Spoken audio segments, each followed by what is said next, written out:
चलो बच्चों, चलिए प्रश्न को पढ़ते हैं और समझते हैं। अवयवों के व्युत्क्रम जिनका अस्तित्व हो ज्ञात कीजिए। और हमें एक अवयव दिया है जिसके अवयव है 2 - 2 4 3। प्रश्न को हल करने से पहले हम प्रश्न के लिए मुख्य अवधारणा लिख लेते हैं। तो इस प्रश्न के लिए मुख्य अवधारणा जिसकी सहायता से हम इस प्रश्न को हल करेंगे, मुख्य अवधारणा में हम प्रश्न से संबंधित कुछ सूत्रों को लिखेंगे। जिसमें पहला सूत्र मैं लिखूंगा आपको कि यदि हमें कोई अवयव दिया जाता है कुछ इस प्रकार, हम 2/2 की बात कर रहे हैं यहाँ पर। ये है इसका पहला अवयव A11, A12, A21 और A22। ये अगर हमारे पास कोई अवयव है, इसको मैं एक बार और बना देता हूँ बच्चों। अगर ये अवयव है तो इसका एडजॉइंट कैसे निकालते हैं, इसकी जानकारी हमें लेना है यहाँ पर।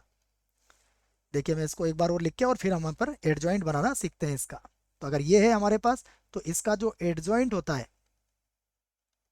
वो होता है, देखिए यहाँ पर आपको A11 और A22 इनको बदल के लिखना है, अर्थात ये होगा A22 और यहाँ पर हो जाएगा A11। उसके बाद A12 और A21 के चिन्ह बदलना है मात्र, तो ये होगा माइनस का A12 और ये हो जाएगा माइनस का A21। तो इस प्रकार से आप क्या कर सकते हो, एडजॉइंट ज्ञात कर सकते हो। तो ये पहली मुख्य अवधारणा हो गई हमारे पास। दूसरी देखिए, हमें अवयव का व्युत्क्रम ज्ञात करना है। तो यदि कोई हमें अवयव दी जाता है A, तो उसका जो व्युत्क्रम होता है वह इस सूत्र से ज्ञात होगा, 1/सारणिक A और एडजॉइंट A। तो यह सूत्र आप इस प्रश्न के लिए याद रख सकते हैं। बस ध्यान रहे कि यहाँ पर सारणिक A का मान कभी भी 0 के बराबर नहीं होगा। यदि 0 हुआ तो फिर उसका अस्तित्व नहीं होगा इनवर्स का या फिर व्युत्क्रम का। आइए, जो भी हमें अवयव दिया गया है हम उसको A के बराबर मानते हैं और फिर इसे हल करते हैं। तो माना माना जो दिया गया अवयव है वो किसके बराबर है, A के बराबर है। तो A के बराबर हो गया 2, माइनस का 2, उसके बाद 4 और उसके बाद हो गया 3। ये A हो गया। तब हम इसका एडजॉइंट निकाल सकते हैं। देखो, हम इसका एडजॉइंट अगर निकालते हैं तो इसका एडजॉइंट क्या बनेगा, जैसा आपको समझाया। सबसे पहले 2 और 3 बदल जाएंगे, अर्थात यहाँ 3 हो जाएगा और यहाँ पर आ जाएगा 2।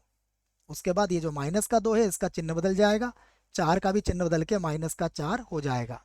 तो ये इसका एडजॉइंट हो जाएगा। अब हम क्या करेंगे, इसका सारणिक निकालेंगे। यदि सारणिक इसका 0 के बराबर नहीं आया तभी इसका अस्तित्व होगा। तो अब मैं इस A का सारणिक निकाल देता हूँ। तो A का सारणिक देखिए क्या बनेगा, देख लेते हैं पहले। 2 - 2, यहाँ पर होगा 2, यहाँ पर -2 और 4 3, यहाँ पर होगा 4 और यहाँ पर हो जाएगा 3। इसे हल करते हैं तो पहले 2 को 3 से गुणा करेंगे, कितना होगा 6, फिर माइनस लगाएंगे। 4 को 2 से गुणा करेंगे तो ये हो जाएगा माइनस का 8। हल करेंगे तो कितना आ जाएगा, देखो माइनस माइनस प्लस हो जाएगा, तो हल करने पर तो ये 14 आ जाएगा। तो हम कहेंगे 14 जो है वो 0 के बराबर नहीं है। अतः अतः ए इनवर्स का अस्तित्व है, अस्तित्व है। ये हमने लिख दिया है। अब हम सूत्र लगा देंगे यहाँ पर। तो अब देखिए यहाँ पर होगा ए इनवर्स का सूत्र जो होगा 1/सारणिक A और गुणा एड ज्वाइंट A। इसी सूत्र में हम मान रखेंगे। तो 1/सारणिक का मान कितना आया हमारे पास, सारणिक का मान आया है 14 और एड ज्वाइंट का मान कितना है वो देख लेते हैं हम। हमने एड ज्वाइंट निकाला है 3 2, यहाँ पर होगा 3 2, उसके बाद -4 2, माइनस का 4 और यहाँ पर आ जाएगा 2। तो हम चाहें तो इसको ऐसा भी लिख सकते हैं। देखिए, ये हो जाएगा 3 बटे में आ जाएगा 14, या 2 के बटे में 14 लिखेंगे तो कितना हो जाएगा 1/7, -4 के बटे में 14 लिखेंगे तो ये होगा माइनस का 2 बटे में होगा 7 और 2/14 ये किसके बराबर हो जाएगा, 1/7 के बराबर हो जाएगा।